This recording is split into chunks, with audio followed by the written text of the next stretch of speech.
Welcome to the show, XoneBros. We were just talking about you guys. We were talking about how you guys are on Mixer and how you guys have been doing this for 3+ years, right, guys? Yeah, absolutely. About the same amount of time that you guys have been on. Because I remember when we started, I would watch you. You guys, Andrew, you were on with the PlayStation. We were like, oh man, PlayStation camera has such cool features. We want to be able to do that, you know. Yeah. And so Yeah. But anyway, of course, we got Dave here, we got Mark, and we got Jordan.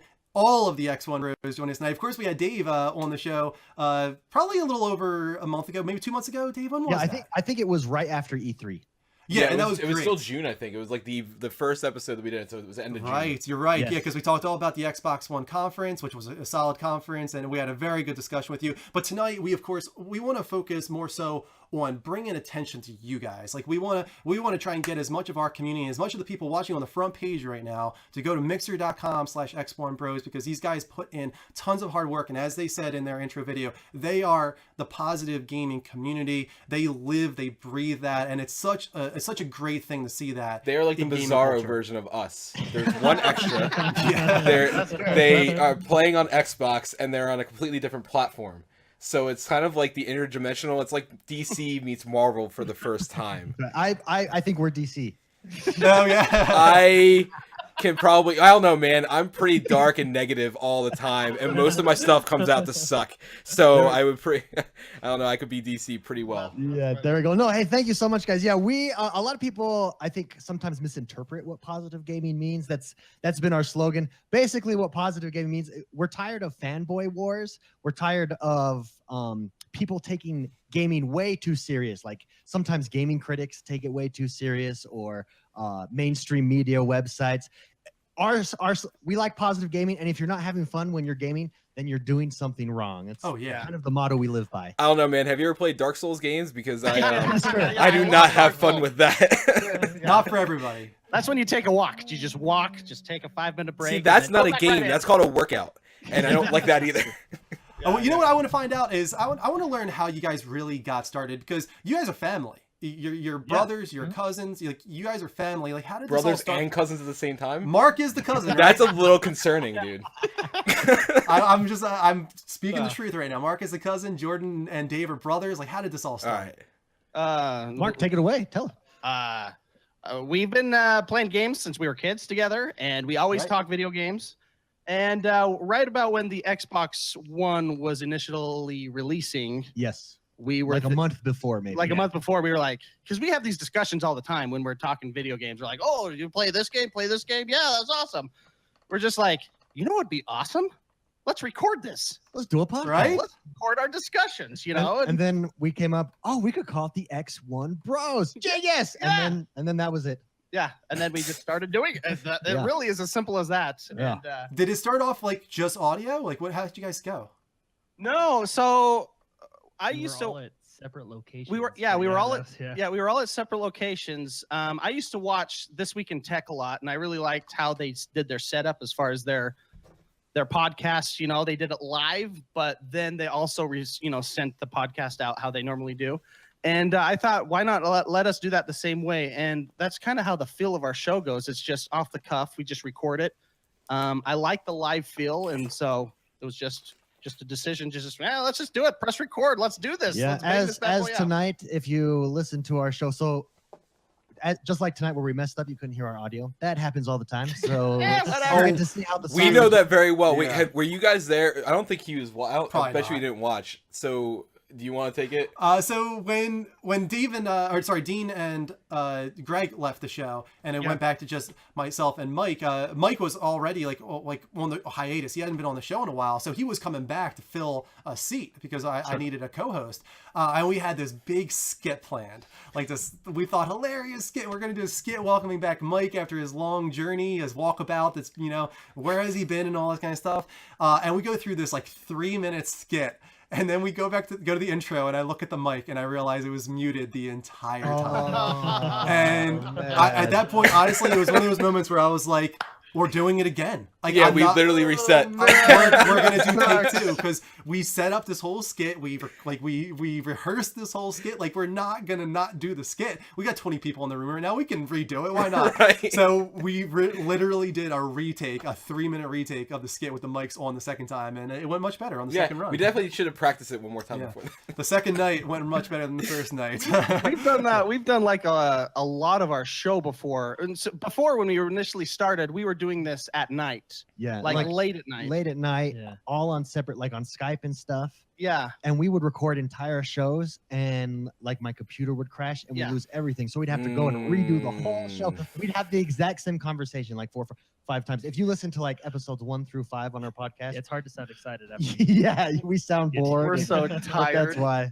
We're so tired. Well, it takes a while too to like get into that mode. Like, if we listen to our early episodes, I know I do at least, and it's just like, wow, like, it's just so dry. Like you have a lot of dead air and a lot of like it's a flow and a pattern that you kind of just fall into, and now like you have the spiel, you know, off the top of your head for literally everything, and to the fact where now he's saying watch us every Sunday, every single Tuesday when we're on. Yeah, so that's clearly wrong.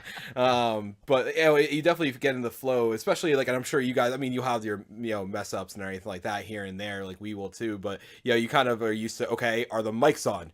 Right? Okay, good. So now we're good. Like, yeah, not even just that, but as a podcaster, you quickly realize that you need to be a little bit of an exaggerated version of yourself. Not to the point where you're annoying, of course, but you can't you can't be totally just like your like lax down to earth self when you're doing a podcast. You need to really exude excitement or negativity, whatever you're going for. You know, if you're like the angry gamer, if that's what you want to go with, like you need to kind of exude a little bit of extra when you're doing a podcast, so people really get into it. No, absolutely. You know, we're all extra. Bring the passion. If you don't, so something that I think sets us apart. So not to steal the interview from you here. Why are you more special than we are, Dave? Go ahead. David's our look at me. Yeah. I'm awesome guy. Look at me. No, but I think it's something that maybe people listening might be interested in. Something that sets us apart, I think, is that we all have different interests. So Mr. McSpicy's really into like Dark Souls and platformers. And Twitch shooters. Twitch shooters. Yeah, he like Overwatch is his big game. Jordan's, I have no idea what that game is. Yeah. Jordan's kind of our MMO expert. Really into like Destiny, The Division, and stuff like that. Halo. He's our Halo lore expert. Absolutely. If you have any Halo questions, he's your guy. Nice. And then me, I'm probably the most casual gamer out of us, and I'm into the Maddens and Madden.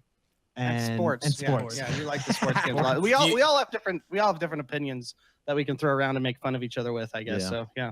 Dave, do you want a part-time job? Because we have nobody here that cares anything about sports. Yeah, I mean, absolutely. Like, I try, yeah, sports ball, and that's kind of the extent that I can, like, cheer. Honestly, I mean, in general, we need somebody that's a little bit more ingrained in the Xbox culture is what we need. I mean, we have no issues with Xbox. It's just we don't have an Xbox. Hey, listen, I got the PC coming. Yeah. That's pretty much the Xbox right there. I got their entire catalog of games. So, let's let them rebut that. How do you guys feel about... How do you guys feel about every Xbox exclusive potentially going to PC? Do you feel like it might take away a little bit from that Xbox identity? Jordan, you want to? That's a good question. Let me think about it. No, I like it. I like it too. I mean, exclusives are great and all, but I mean, in the end, the more people you got playing the game, the better, right? Yeah. I mean, I think the only game that hasn't gone full PC is probably Halo right now, right? Mm-hmm. Yeah. Halo 5. Yeah, I mean, exactly. but we don't know anything about Halo 6. Well, and I think Xbox, we talked about this during E3, but their strategy is not just in the console anymore. It's the brand Xbox, which includes the Xbox app on your Windows PC. And it's kind of the added benefit. If you buy it digitally on the PC, you get an Xbox copy and vice versa. Yeah. So you can play essentially wherever you want to play. And I personally really like that strategy. I think it's great. The more people that you can play, the more people that have access to your game, the better. I agree with Jordan. Yeah. No, and I listen. I love hearing that because, and you guys definitely are the most positive Xbox community I've ever heard. Because every single Xbox fan I know is, this is terrible. We're losing our identity, and it's like, no, dude, you're just sharing it. Mm-hmm. You know, you gotta remember too. At the end of the day, the company that created the Xbox also pretty much brought into this era the PC as we know it. You know, so you have to understand that at some point that was going to cross. And right now, with the interconnectivity of everything, you know, consoles, phones to the PC side, that was going to happen sooner or later. And the way that they're handling it makes sense because they still have their identity where, listen, you might want to play this PC game, but you can't play it on Mac and you can't play it on PlayStation. So it's still a Microsoft exclusive, which realistically, I wouldn't be surprised if we, you know, maybe at some point lose the identity of Xbox as the, you know, name, and it, you know, comes, you know, something more synonymous with Microsoft, so it's one unified platform, you know, across everything, you know, to give that identity there. But maybe Xbox I don't has a know. lot of clout, Xbox but- is such a, I mean, it's a big brand. Yes, That it would oh, be- it definitely is, yeah. Yeah, it's like when, what was that, Twinkies, when they went Twinkies, yeah. when they went down, was it Hostess? Hostess, yeah. And everyone I don't remember that console. Oh, we're not gonna have Twinkies anymore. And I'm like, calm down, brethren. It's gonna be all right, Everyone- guys. We'll still have get something to eat fat at the end of the food. world. Yeah. Right. Yeah, I love to get fat. No, that brand is so strong. Somebody's gonna buy it. So, you know, No, it's- absolutely. You know, I think the Xbox brand is there's a lot of power there. I think so. I don't.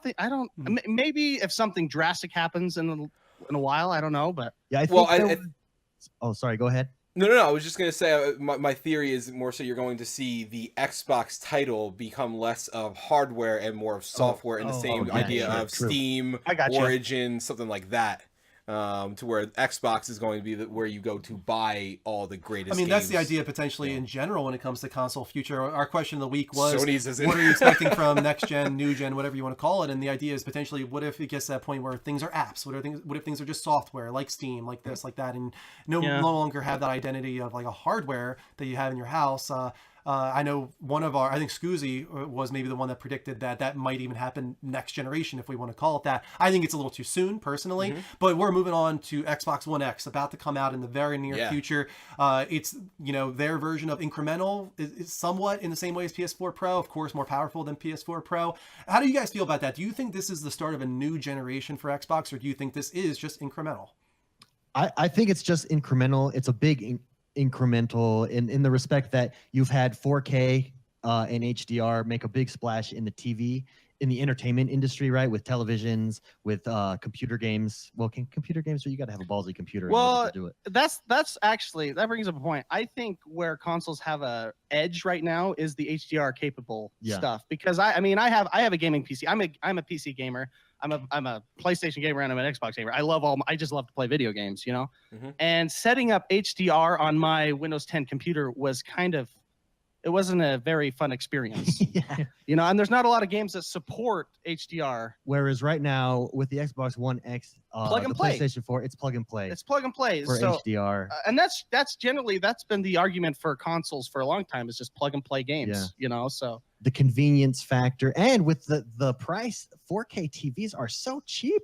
They're right going now, down quick, yeah. The in fact, we're sitting here on one right now, the TCL Roku TV that's 4K. Those ones, HDR. especially low in price, crazy. Yeah, and it's $349. We're looking at one right now. It's awesome. Like I call it the 90% TV.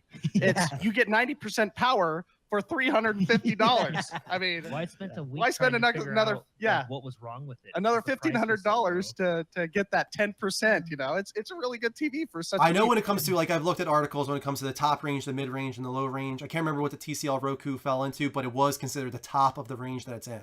And I think it was low because it is like one of the cheapest you can get out there. But it's the top of that range. Like, you can't get better for the price. Yeah. So, back to your original question. I think we're all in agreement here that we think it's incremental. It's not a new console, because, and Phil Spencer has said this, he doesn't want any new consoles. Everything from here out is going to be backwards compatible. It's going to be new hardware. I think you guys talked about it earlier, just where you get a better experience. I think Mike mentioned it earlier in your show. You just get a better enhanced experience, top of the line, middle of the line, bottom of the line type of deal. Yeah, no, absolutely, and I think that's very true. I think, you know, with the Xbox One X, I think that's the closest thing to, and like I said, the thing that, like I was saying to Andrew before, was that, you know, the PS4, in my opinion, the PS4 Pro was a little bit of a shortcoming. Like, it was almost, to me, it felt very reactionary. You know, to, oh crap, you know, Xbox, you know, Microsoft is developing this next iteration of console. We debated doing it, but are we really ready for what they are about to deliver? You know, and this and that. That's kind of just what it felt like to me, and that's kind of what I see delivered. Where it was when you look under the hood. So that's why many are considering the Xbox One X almost like their next generation console. True. In the same way that you would consider just like today, the iPhone 8 was unveiled, and even though that's technically the iPhone 7s, whatever it is, it's like a new phone. That's kind of to me what the Xbox One X is. In that way as well. Mm-hmm. Real quick on that TV, McSpicy, how does Brink look on it? Oh, ouch! If you were in chat right now in my channel, you would have been banned. Well, I can tell you who said it. So I just, I mean, who said that? Who said that in your chat? Is that how you know about that? I hate that game. That's my favorite game of all time. Oh. Yeah. Oh, real cool, man. Real cool. Another thing about the Xbox and the future of Xbox that they're pushing right now, and something that's going against what Sony is doing, is this idea of cross-platform play and everybody playing together. And I really feel like that really embodies positive gaming, to finally break away from console wars and fanboyism, and allowing everybody to finally get together and play games together. Mm-hmm. Something I've wanted from the beginning of time when it comes to gaming. Unfortunately, PS4 and Sony, they feel like they're in a position right now where it doesn't really benefit them as much as they would like. So hopefully someday they'll come around on that. I really do hope that. But how are you guys feeling about that idea? Have you utilized it yet? Is it even able to be utilized yet? No, I really like that idea. It's just like the idea between the Windows 10 and Xbox, right? It doesn't matter what you have, where you have it, just play, right? Yeah. And I like the idea. I mean, Minecraft is probably going to be the biggest first one we get when we got Xbox, Switch, cell phones, computer, right? We got it all. Tablet, everywhere you want to play, you'll be able to play together. I like the idea of, hey, wherever you're at, whatever you have, just play, right? I mean, I like that. I just like that. I like it too. I don't think it's going to happen I don't think Sony needs to do it right now, honestly. Yeah. Sony's so they're so successful right now. Microsoft, it's smart marketing by Microsoft, in my opinion. It's basically saying, it's like, hey, not our problem. Hey, we want to do it, but they don't want to do it. So it's kind of more of a perception thing there. Mm-hmm. But in all honesty, from a business standpoint, Sony, until they're forced to, I don't think they're going to. Mm-hmm. And I don't blame them. I don't blame them for that either. I think it's smart business. We have people on our system. Let's keep them here. Right. As long as we're leading. We've talked about it a couple times before too, and Sony definitely was in a lose-lose situation. Like that was in my opinion this generation Microsoft's best jab. Like, I mean, don't get me wrong, backwards compatibility gaming was a thing and this and that, but really this whole idea of connectivity, especially because it's not gonna the conversation is just getting started about it. There's a lot of casual gamers that are just like, oh, did you hear months ago that they're gonna like connect games and this and that, and once it gets out more and more that the only one you can't do it on is PS4, it's actually just gonna get worse and worse for Sony in that sense. But again, like you said, business standpoint, it doesn't make sense for them to do it yet. Well, right now it doesn't, but if it does get to that point where enough of the user base is attacking Sony for it, and enough developers, as we've seen with Rocket League and they're not Psyonix, happy about it, they're not happy about it, and that one really doesn't make any sense. I kind of get Minecraft because you would have to set up a Microsoft account and literally sign into a Microsoft account on a PS4. That's a weird, murky area that I understand Sony doesn't want to get into. Sure. But when in the case of Rocket League, there really isn't any reason for them not to do it, besides that they don't want people to be able from Xbox to be able to play with PS4 guys because it doesn't benefit them. They want the idea of, if you have friends on the PS4, go and get one. Yeah. Sorry, not my fault. Yeah, exactly. Not my problem, but it could become their problem if there's enough negativity that comes out surrounding it. So we'll have to wait and see. Well, I think Minecraft is actually a bigger deal because, I mean, we don't play Minecraft that much, but Minecraft is so huge, and since Nintendo jumped into it, I think what was it? And you guys would know better than I, so I might be wrong. But what did Sony say? Didn't Sony say something like, it's because we couldn't make sure that it was safe for kids? Or that was the BS. That was the original statement that they made. I think they made one after that when they got. That was Jim Ryan, I want to say his name is. Who was the guy who is always tasked with responding to terrible stories. I feel his foot in his mouth a lot. I feel bad for that guy. He's always the guy they go to, like, hey, what about this? And then he's tasked with trying to figure out what to say. And so he never comes through. I think long term, because I think the generation underneath us, I think we're all about the same age. I think they're huge into Minecraft, and think about like, oh, my friend's got a Nintendo, I've got a tablet, we could play together, or an Xbox. Oh, you have a PlayStation, sorry. Everybody's in Minecraft at that. My nephews, they're all about Minecraft. My daughter, that's all they play. Yeah. That's I think my daughter's first game. Yeah. I think it's an underlying big deal Yeah. that maybe just isn't at the forefront yet.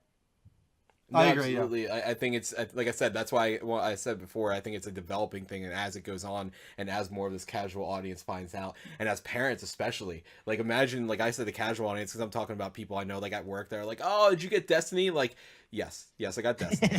Like I've been, oh, I'm gonna get it this week. I'm sure you are. But like the parents, when it comes to holiday, and Microsoft better get these games running on multiple consoles, especially Minecraft and everything, because once it comes out holiday that they want to play with their friends and you can't do that on the PS4, that's going to really drive those sales. I was hoping that they would have gotten it in, gotten that, but the update hasn't hit yet, because I'm actually waiting for it. I don't play Minecraft almost at all, but I got Danny's been obsessed with it, man. It's kind of cool. Like it's one of those things where you see like almost any picture that Katie takes her anymore, I feel like she's like looking at the screen for Minecraft. And the other day she's like, "Can we play together?" And I'm like, "No." So like, but like when that comes, I'm definitely gonna roll it out. But parents hear that for the holiday, that's Xbox. Speaking of the holiday, we're coming up on it. It's not too far away. We got Xbox One X, but at the same time, Crackdown 3 delayed into next year. We do have Forza. Like, how are you guys feeling going into the holiday season with Xbox and their catalog? Like, how do you think they'll fare? I think. Go ahead, Drew. So I think the catalog, like the games coming out. I mean, you got Forza, which is going to be a big 7. one, right? I think the games are okay. I do think it was a huge misstep that they delayed, that they have no Xbox One X launch title, I guess would be the best. I think delaying Crackdown was I mean, I understand you got to delay it to get the game going good, right? And I prefer that.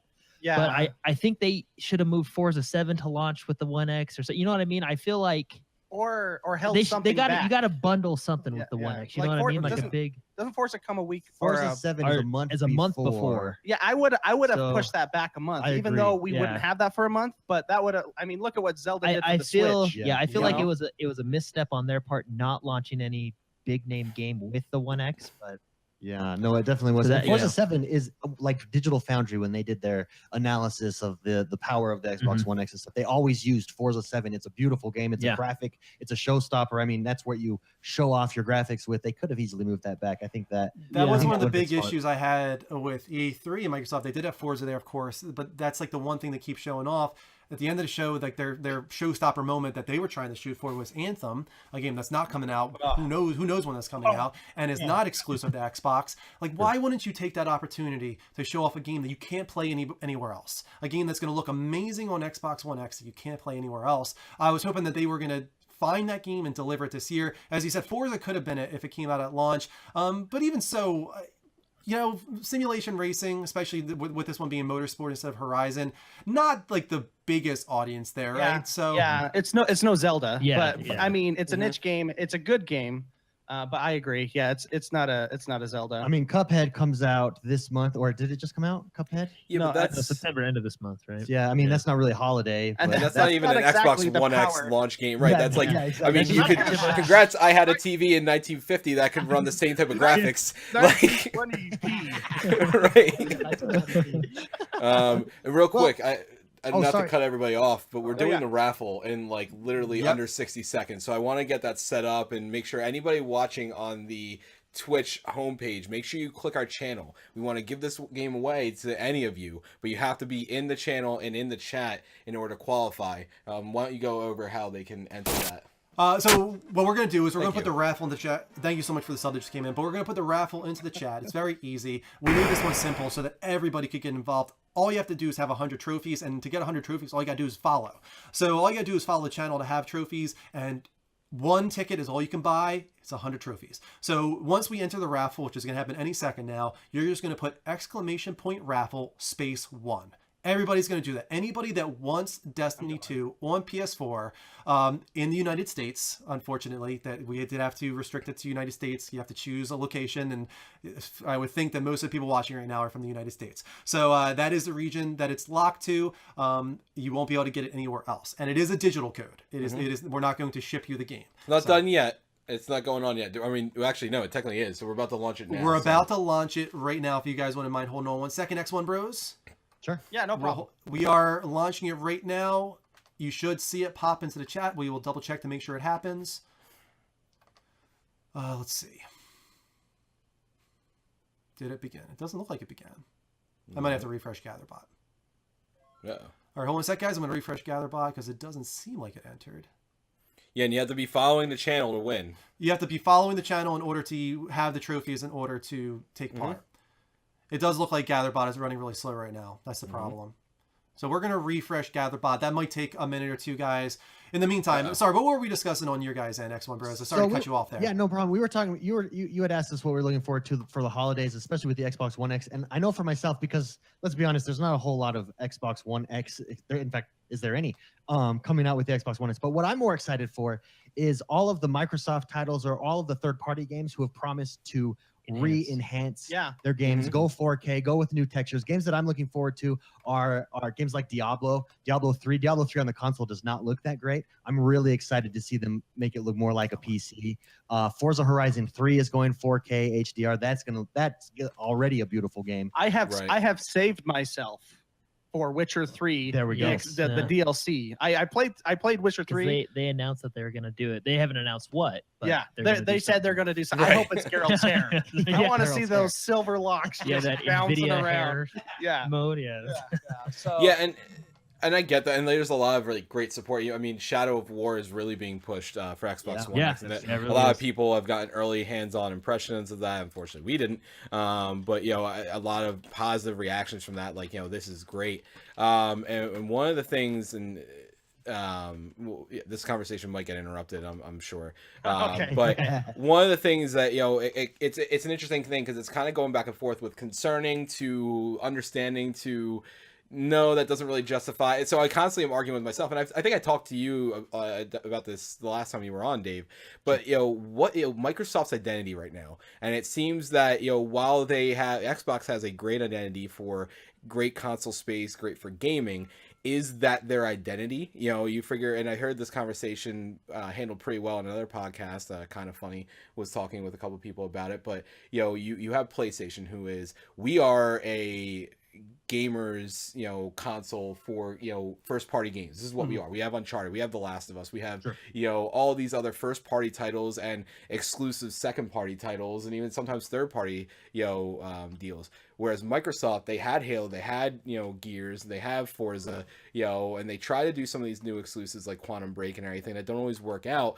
But where is that identity, and where is it going from here? Are they going to double down this idea that the Xbox console is a great gamer machine, which they tried to do at the beginning of the cycle and didn't really pan out as well as they wanted to, and now that they don't have a lot of exclusives, it's not really being pulled by that. Like, what do you guys see out of Xbox from here on out? Sure, I'll be honest. I see that. First of all, I think how they're marketing it is spot on. I think with the exception of exclusives, obviously. So everything I'm about to say is with the exception of exclusives, because I think it is clear they do need to get some big announcements for exclusives, and I think we're all in agreement on that over here. However, the moves they've made since Phil Spencer has taken over. If you remember when they first launched the Xbox, it was all about media. We're going to be this media. They missed connecting with the gamer, and I think it might be little things.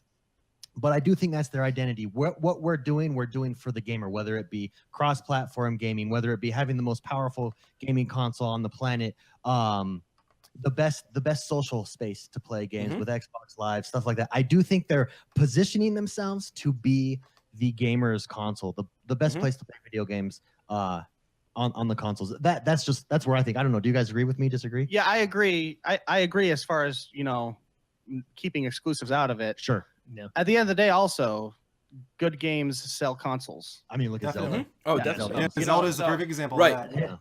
Yeah, and I prefer. Obviously, I do an Xbox One podcast. Sure. I prefer when I play my games. I prefer the Xbox because of the social space. Sure. I really think they have a smooth social space and all that. I'm happy. I'm happy with the games that I have on there. I get disappointed when like Crackdown gets delayed. I get disappointed with the missing entities. Having said that, there are some hardcore games coming out that I think fly under the radar too, just because they're not like an Uncharted, or for instance, Black Desert Online, I think is huge. Yep. That's we were talking about that, you and I think, right? Yeah, in fact, that's why you're one of my favorite people, because you were like, yes, Black Desert. And Andrew's like, I don't even know what that game is. So I'm like, what the hell is I wrong with remember you? from the conference, it didn't grab me because MMOs typically don't grab me, to be honest. And real quick, with you. guys, the raffle is active now, so you see in the chat, it's !raffle1. You have to be on the channel in our actual room. You have to be following the channel in order to have enough to enter. So everybody's doing it. You guys are doing it right. So not 50. You can't do Guitar 50. Freak. You can do 1. Don't be an ass. 1 ticket is all you guys can buy. 1 ticket. That's my motto. Don't be an ass.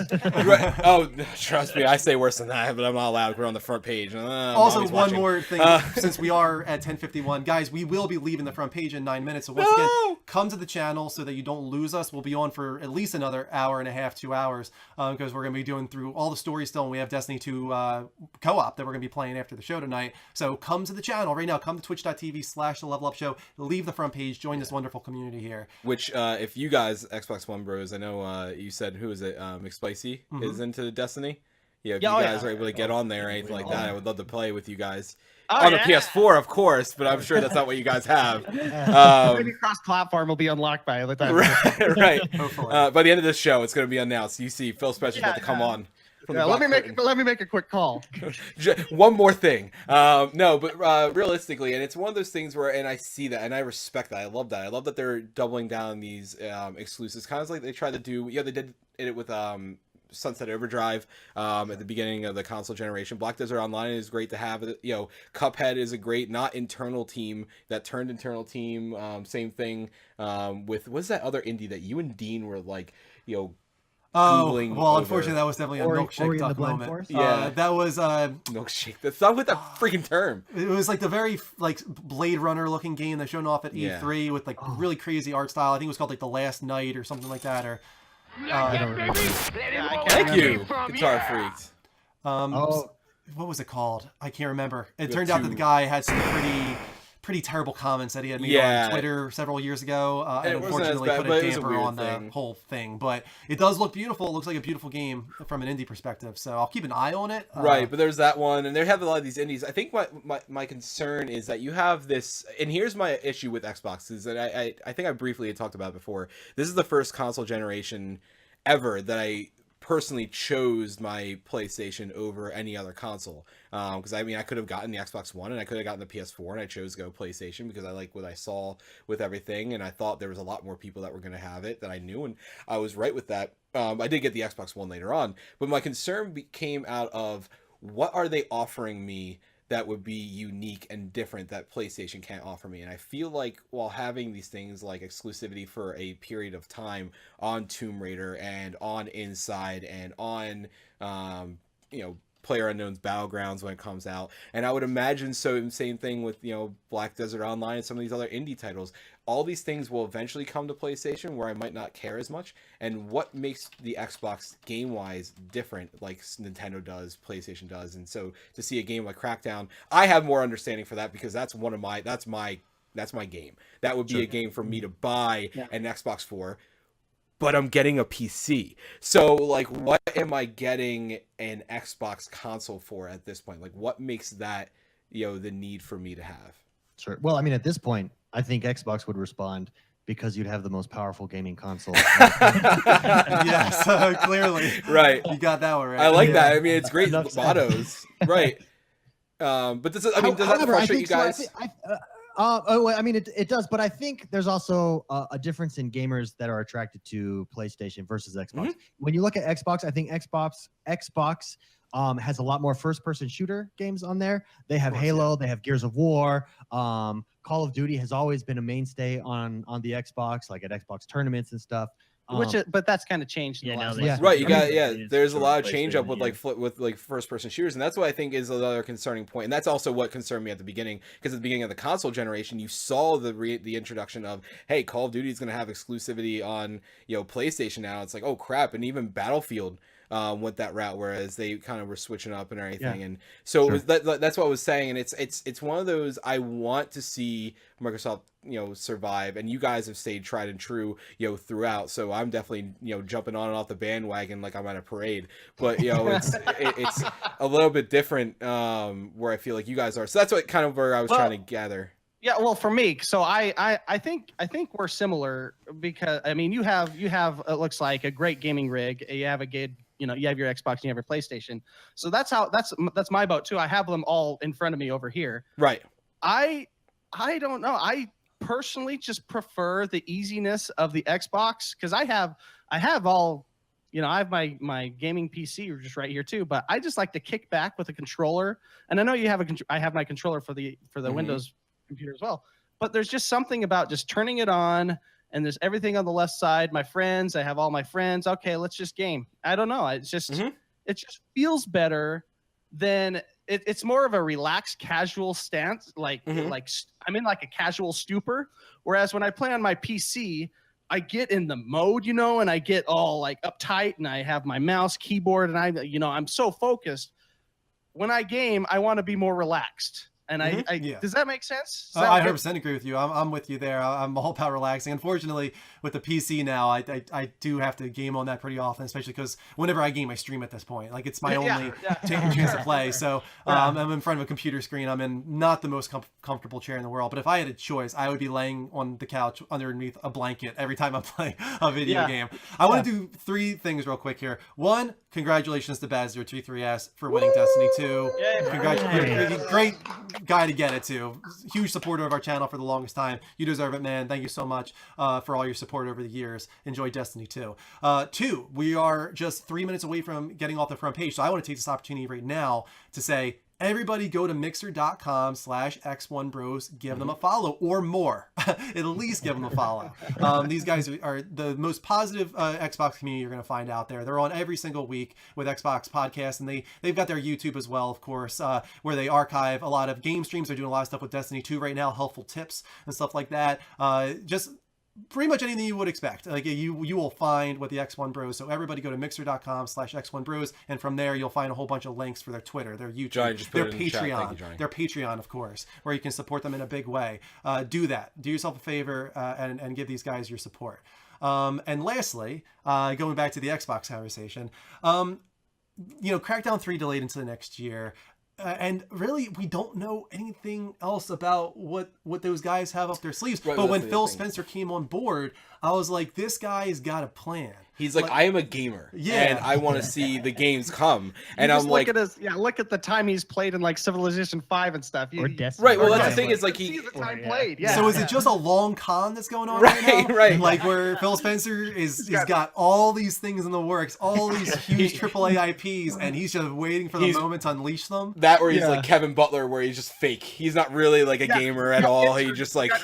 I'm being 100% honest though. I'm like, this is a legit question. Like, I honestly am asking, like, do you think that there's a whole bunch of stuff up Phil Spencer's sleeve right now that they're waiting to reveal? Or are they just fiddling around? Or do they just not have anything?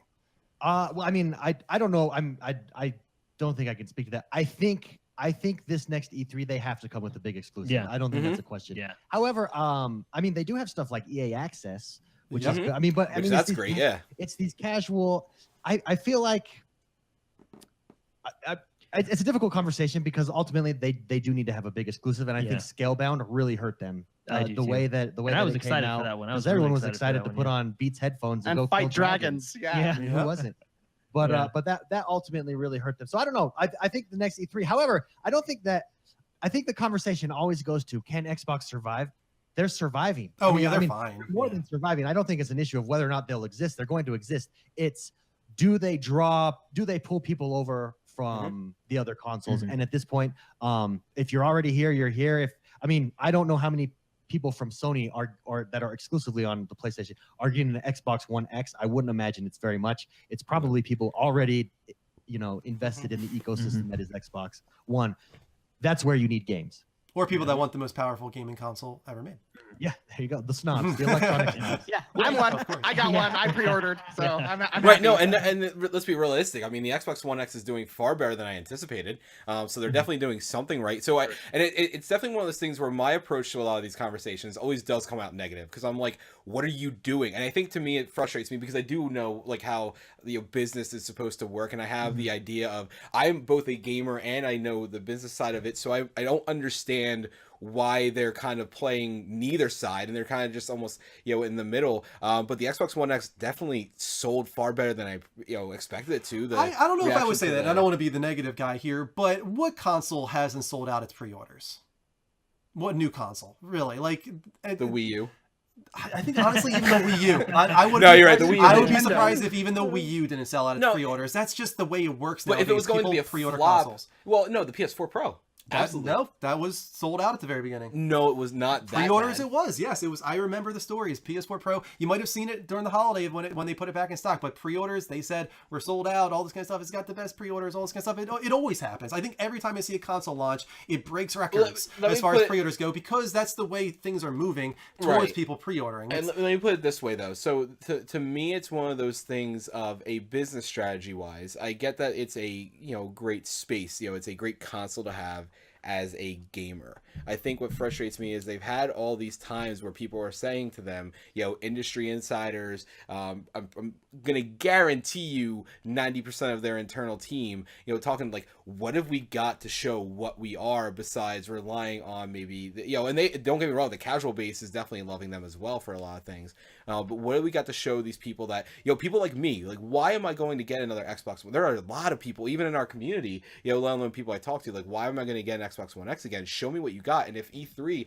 had shown me 3 games, if I had known that Crackdown was absolutely coming and it looked like it was ready, because honestly at E3 I knew it wasn't ready, so I knew that game was going to be pushed back. We had even kind of talked about that, I think, while we were watching E3. Like, it didn't look as what I was hoping it would. They had like 2 or 3 games that showed why the Xbox One X was going to be the best game place to play because of not only graphical power but games that supported it that you could only play on Xbox. It would be that would be ready to be in my house. I would have that. Yeah, it might not be something we're going to get this year, the answer to that question, but Xbox One X is what the Xbox is now. Like, you have the Xbox One S too, of course, but if you're going to get a new Xbox now, kind of like the PS4, if you're going to get a new PS4 right now, why would you get the original PS4? For $100 more, you can get the PS4 Pro. I personally think it's worth it, and I think it's going to be the same case with the Xbox One X for the most part. I think people that are going to go out and get an Xbox that have waited this long, I think they're probably going to go with the X at this point. So I think that's going to be their flagship thing moving forward. And that's why, as we talked about, hopefully next E3, we see them coming out swinging, man. I'm very excited for next E3 to find out what they have in store. Sure. I will say, to your point, Mike, I think you're underselling the power that is like a player unknown Battlegrounds. I think that's going to be huge. That's true. Oh, I definitely agree on that on one. the Xbox One, I think it's going to be eSport. And even if it's a timed exclusive, remember Rocket League was a timed exclusive. Started out on the PS4, and it eventually came to the Xbox. But at that point, it's not big news anymore. The hype is died down. The hype is died down. And I think the same thing, if the same thing happens with Battlegrounds, I think it'll be the same case. But I don't think you can undersell that. That is a big. No, I agree. I definitely, honestly, that's a big game. That's trust a huge game. You have no idea. That is going to be literally. I mean, there are games I have planned that I'm playing when I get this PC set up. Out of all those games, PlayerUnknown's Battlegrounds is the first one I'm actually legitimately excited to dive into. I'm playing Ori, I'm playing StarCraft 2, I'm playing Battlefield 1 just to see what my computer can do and to get these experiences again. But Battlegrounds is where I'm going to spend all my time. And to that point, Microsoft really doesn't care about someone like you. No offense. I mean this in right. No, I get it. Because you're on the PC. No one cares about me. Let's be realistic. I'm okay sitting where I am. You're buying these titles on the PC. Utilizing, I mean, that's their marketing plan, right? So they're not. You're probably not their target demographic to come get an Xbox One X. Right. But they don't care because you're playing it on the PC. Well, I mean, and they're benefiting from that. They're benefiting in the same way they would if you were playing on the Xbox, in all honesty. So I'm sure they're fine with you. I'm sure they want to get people in the Xbox ecosystem, and that includes Windows PC. And I mean, I think they're incredibly smart this holiday season and trying to get PUBG at least out in the what are they calling it? The preview program, I think is what they're calling it. Yeah, I mean, God, which just past 10 million units in early access. It's above 1 million concurrent players, beating Valve games. Like, what the hell? Like whoever expected this game to become as big as it has? My It was a concern huge grab with from Microsoft. Battlegrounds though is another thing of when is it coming?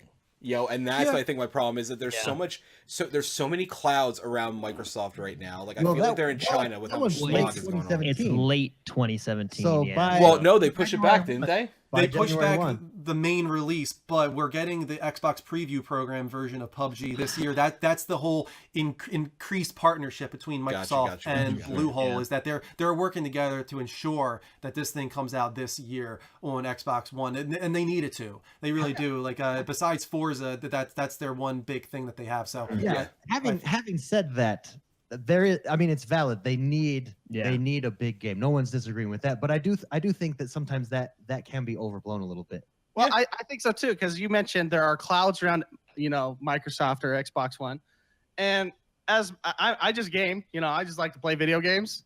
I just have a smile on my face right now. I was playing Destiny earlier today. There's in my small box of life. It's a small one too, and it's a really small one. It's teeny. It's a shame. It's the box of shame. No.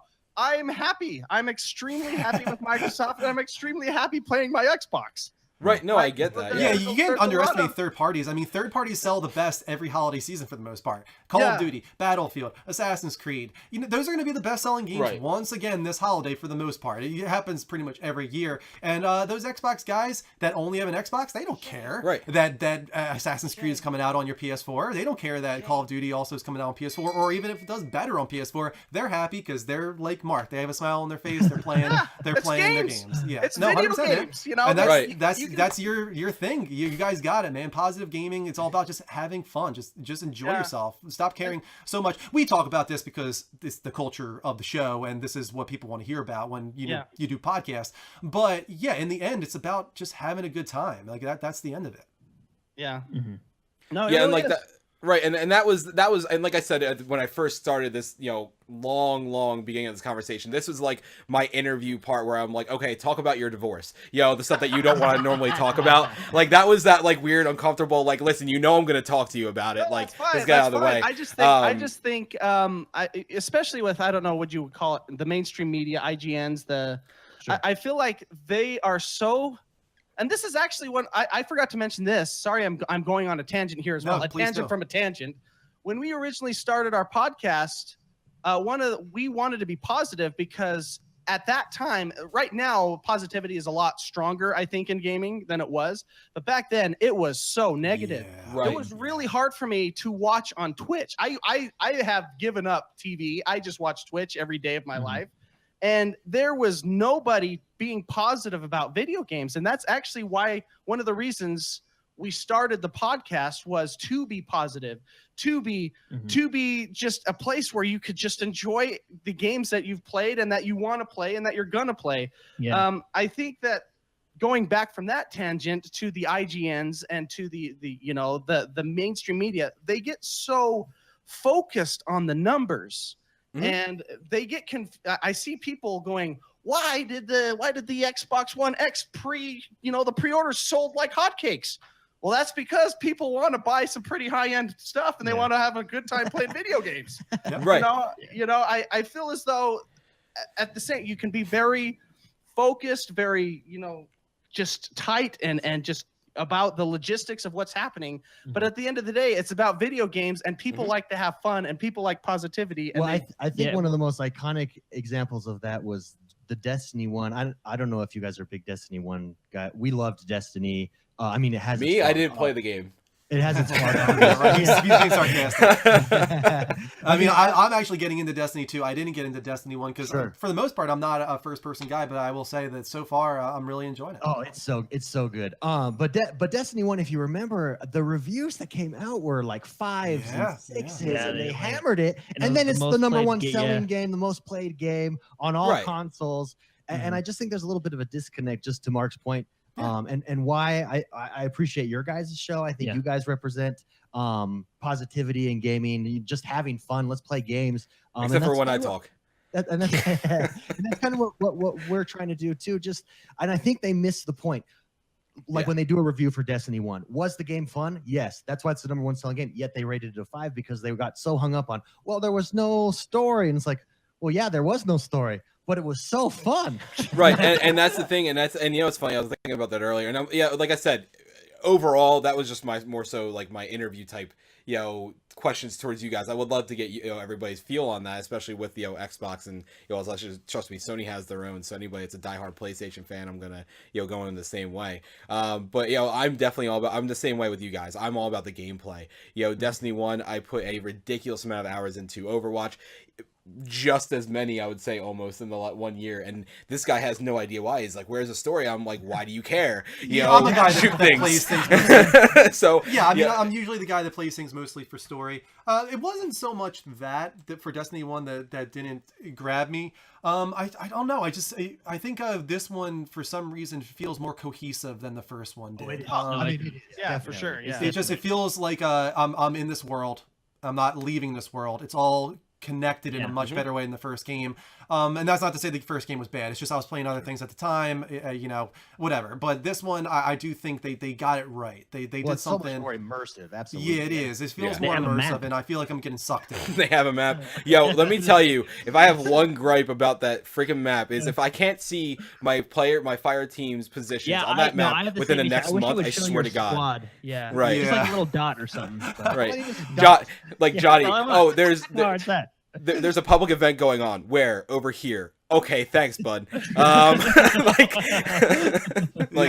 don't you know, what that there's always means. room for improvement, but that's what's great about gaming nowadays as well, is that these games, especially games like Destiny and PUBG and all these, are ever evolving. And we saw that with Destiny as well. I mean, God, when Destiny first launched as opposed to what Destiny was just before Destiny 2 launched, huge difference. Completely different game. Like, if you were to review Destiny 1 right before Destiny 2 launched, probably would have gotten 9s and up, because it was a very feature-filled game at that point.